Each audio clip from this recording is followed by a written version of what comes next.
अब ये नया क्वेश्चन है, वैन एलन बेल्ट के संदर्भ में निम्नलिखित कथनों पर विचार कीजिए। तो पहले जानते हैं वैन एलन बेल्ट क्या है। वैन एलन रेडिएशन बेल्ट जानते हैं पहले। इसको खगोल भौतिक विज्ञानी जेम्स वैन एलन द्वारा 1958 में खोजा गया था। इसके बारे में थोड़ा जानते हैं। पृथ्वी का चुंबक मंडल उच्च ऊर्जा वाले विकिरण कणों को बांध कर रखता है तथा पृथ्वी को सौर तूफानों और सौर पवनों से बचाता है।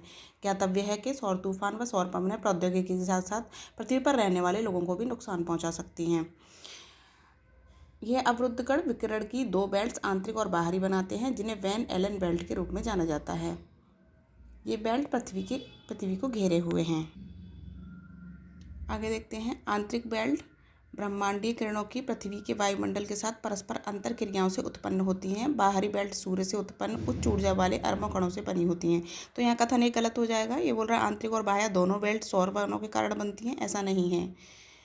अब आगे देखते हैं, वैन एलन बेल्ट भूमध्य रेखा पर सबसे तीव्र है और ध्रुवों के ऊपर प्रभावी रूप से अनुपस्थित है।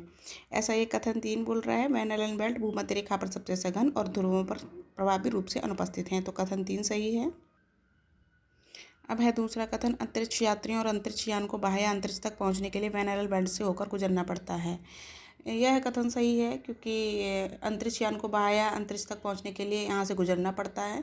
इस कारण उनके विकिरण जोखिम को सीमित करने के लिए इस क्षेत्र में तेज़ी से उड़ान भरना बहुत ज़रूरी हो जाता है।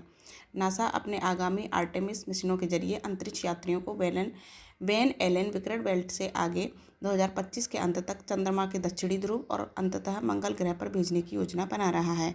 अब यह क्वेश्चन आने की संभावना क्यों है, क्योंकि ये अभी न्यूज़ में रहा है। ये न्यूज़ में क्या है, ये भी इस पर थोड़ा विचार करते हैं। क्योंकि अभी पोलारिस डॉन मिशन के तहत विश्व का पहला निजी स्पेस वॉक सफलतापूर्वक पूरा किया गया है, जिसे हाल ही में पोलारिस डॉन ने पृथ्वी के उच्च विकिरण वाले क्षेत्रों यानी साउथ अटलांटिक एनोमैली और वैन एलन रेडिएशन बेल्ट की यात्रा की है। इसका उद्देश्य मानव स्वास्थ्य पर अंतरिक्ष विकिरण के प्रभाव का अध्ययन करना था, इसलिए यह क्वेश्चन आने की संभावना है।